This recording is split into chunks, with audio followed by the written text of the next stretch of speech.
Bonjour, je suis Catherine Malissé, coach de vie. Aujourd'hui, dans cette vidéo, je vais vous expliquer l'importance de savoir demander. Nous avons vu dans les précédentes vidéos comment recevoir, comment donner. Et maintenant, je vais donc vous expliquer comment demander.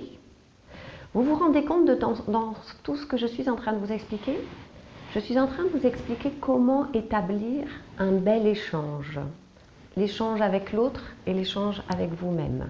Puisque si vous apprenez à recevoir, c'est bien pour vous-même. Si vous apprenez à donner, c'est bien aussi pour économiser certaines choses que vous donnez peut-être jusqu'à présent en trop grande quantité. Et maintenant, je vais vous apprendre à demander et vous expliquer à quel point c'est important. La première chose qu'il faut savoir, c'est que bien souvent, quand nous étions petits, on nous a dit « c'est pas beau de demander ». De la même façon qu'on nous obligeait à dire merci, même si parfois on recevait des choses dont on n'avait absolument pas envie. Eh bien c'est pareil pour demander. On nous disait « c'est pas beau ». C'est-à-dire que au final, on nous expliquait que c'était pas joli en fait d'avoir des désirs, d'avoir des envies. Alors on a appris petit à petit à ne plus demander. Il y a aussi dans énormément de cas, énormément de familles ou énormément de modes de fonctionnement, on nous a aussi beaucoup appris à nous débrouiller tout seul. Surtout, encore je ne veux pas faire de généralité, mais surtout les femmes. Les femmes, on nous a appris à être très indépendantes, à savoir s'occuper de tout, bon, ça c'est dans la culture générale, à nous occuper de tout, voilà, à se débrouiller toute seule. Tout ça, ce sont des éléments, donc c'est pas joli de demander, se débrouiller tout seul. Ce sont des éléments qui nous ont petit à petit poussé à, effectivement, se renfermer sur soi-même et se dire bon, ben, je vais me débrouiller toute seule dans la vie et puis je vais jamais demander de l'aide de personne parce que de toute façon, c'est pas joli. Et on en est, voilà où on en est, c'est-à-dire qu'on est bloqué à ce sujet-là. Ce qui est par contre très étonnant, et je vais vous expliquer pourquoi, c'est qu'au moment de Noël, alors là, on avait le droit de faire notre lettre au Père Noël. Bon. Et en général, bon, ce n'était pas le cas pour tout le monde, mais en général, on recevait ce qu'on avait mis sur notre liste ou une partie des choses et tout ça. Et là, alors là, on était tout content, ça y est, on avait le droit de demander. En revanche, je ne sais pas si vous vous souvenez, mais on avait le droit de demander parce que on avait été sage. Et tout au long de l'année, on nous disait « sois sage ». Sinon, tu n'auras pas ton cadeau au Père Noël. Enfin, c'était surtout fin d'année où on nous faisait miroiter que si on n'était pas sage, on n'avait pas le droit au cadeau au Père Noël. Soit. Et en fait, si vous réfléchissez dans quel mode de fonctionnement tout cela nous a mis, c'était « il faut être gentil pour avoir le droit de demander et si… » le Père Noël, c'est-à-dire l'autorité suprême ou une forme d'autorité, a décidé qu'on avait été gentil, on avait droit au cadeau. Donc vous imaginez, et ça, je suis sûre que vous qui êtes en train de m'écouter, vous avez vécu ce genre de fonctionnement, c'est-à-dire qu'à la base, il faut être sage pour pouvoir demander, et ensuite peut-être que j'obtiendrai, si l'autorité a décidé que, d'accord?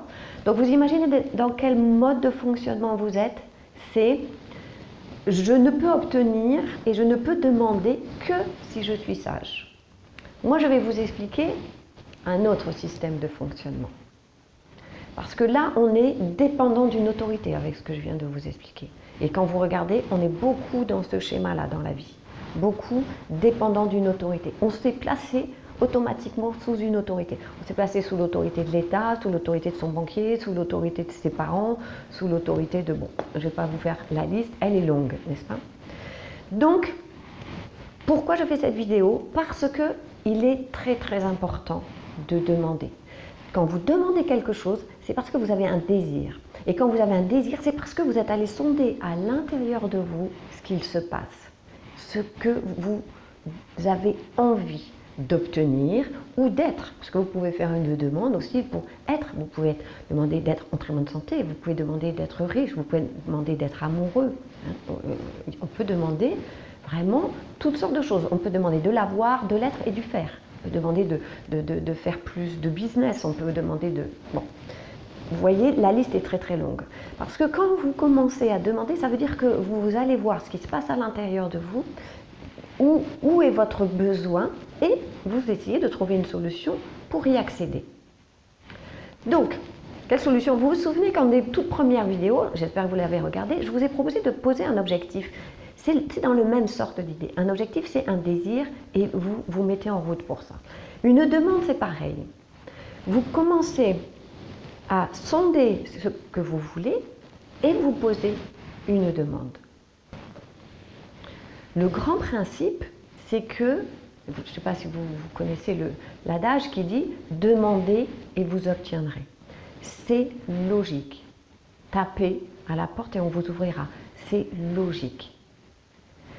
Donc, vous allez apprendre, il va être nécessaire maintenant d'apprendre à demander et demander d'une bonne façon. C'est pas en étant sage, pas sage, ou ces histoires de bien et de mal.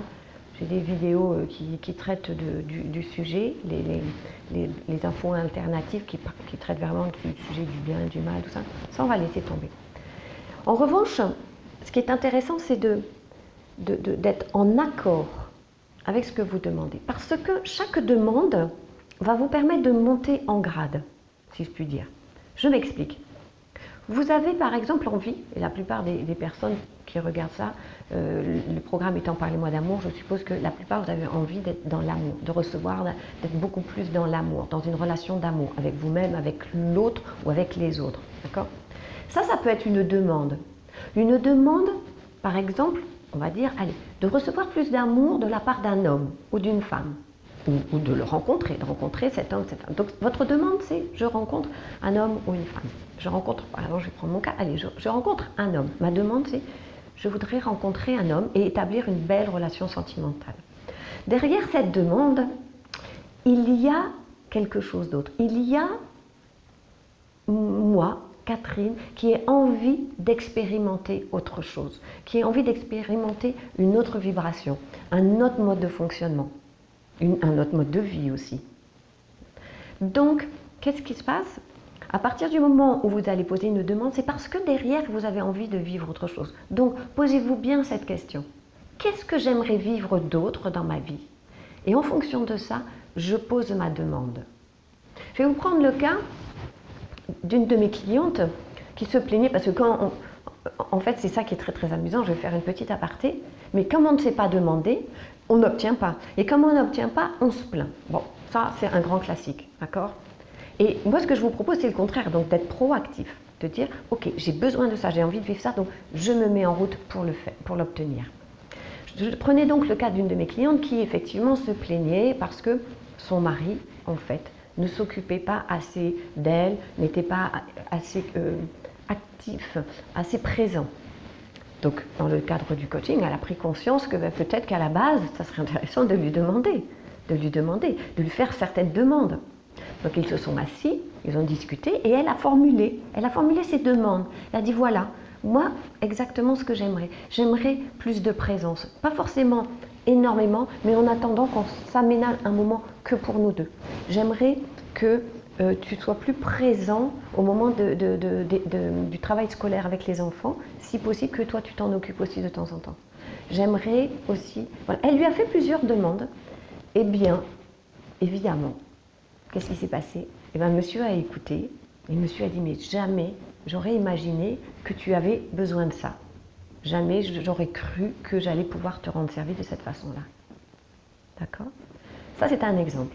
Je vais vous en prendre un deuxième d'un de mes clients. Là, c'est un client qui se fait coacher parce qu'il veut rencontrer une compagne.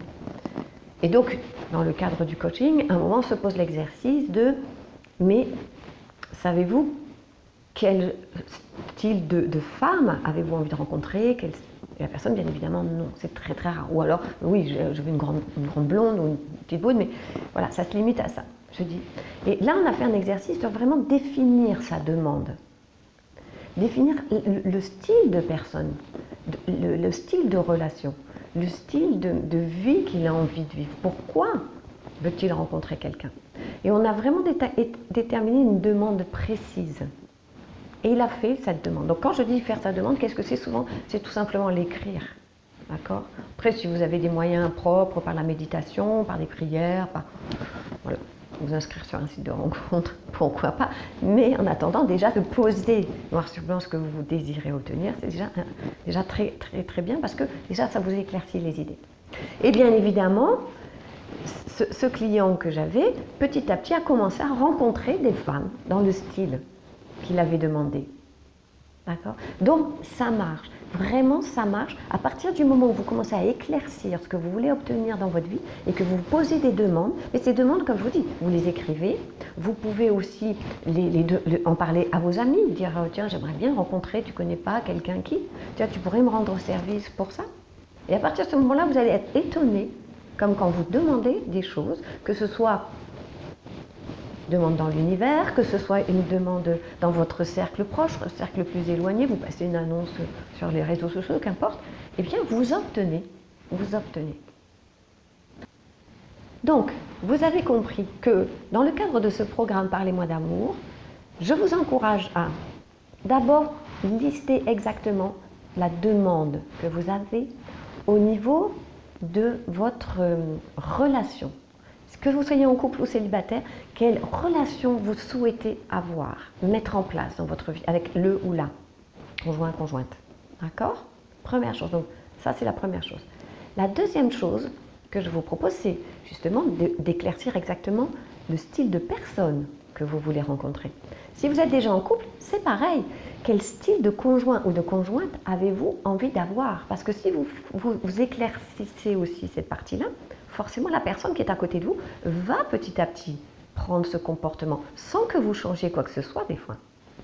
Et la troisième chose, c'est aussi la demande de qui j'ai envie d'être moi au sein de cette relation, que ce soit la relation future ou que ce soit la relation actuelle. D'accord? Tout ça, et vous faites après, vous faites vraiment une synthèse de votre demande précise. Il y a un exercice que j'aime beaucoup faire à mes clients, c'est de faire une colonne avec ce que vous ne voulez plus, que vous êtes en train de vivre actuellement, et en face, vous mettez ce que vous désirez vivre. Voilà, je ne veux plus être seule, qu'est-ce que vous voulez vivre? Eh bien, j'aimerais vivre en couple, ou bien j'aimerais juste rencontrer, ou bien j'aimerais plus sortir, ou bien, voilà, je ne veux plus être tributaire ou la dépendance de mon père. Ok, qu'est-ce que vous... D'accord? Et à chaque fois, voilà, tout ce que vous ne voulez plus, que vous êtes en train de vivre actuellement dans votre vie, en face, vous notez bien noir sur blanc ce que vous voulez vivre et vous le demandez. Vous faites une belle déclaration, c'est ce que j'appelle une déclaration de désir, c'est vraiment une belle lettre en expliquant exactement ce que vous voulez vivre. Et vous allez voir, c'est une lettre magique. C'est comme quand vous étiez petit, la lettre au Père Noël. Sauf que là, je ne vous demande même pas d'être sage, je vous demande juste d'être clair avec vous-même. Voilà. Je vous remercie, j'espère que ça vous plaît, toutes ces vidéos que je poste avec toutes ces informations. Vous pouvez toujours me suivre, comme vous le savez, sur Instagram. Vous pouvez me suivre sur cette chaîne YouTube. Je vous encourage à vous inscrire. J'ai beaucoup de personnes qui me disent que voilà, elles ne reçoivent pas les notifications dès que je poste une nouvelle vidéo. Donc inscrivez-vous sur la chaîne, automatiquement vous serez informé. Vous pouvez donc consulter mon site internet et bien sûr, surtout, diffusez ces vidéos autour de vous. Je suis sûre qu'il y a énormément de personnes qui ont besoin de ces petites astuces dans la vie. Surtout qu'en ce moment, voilà, on vit des choses quand même qui chamboulent. Donc, je vous encourage vraiment à partager ça autour de vous, à diffuser. Merci beaucoup. À bientôt. Au revoir.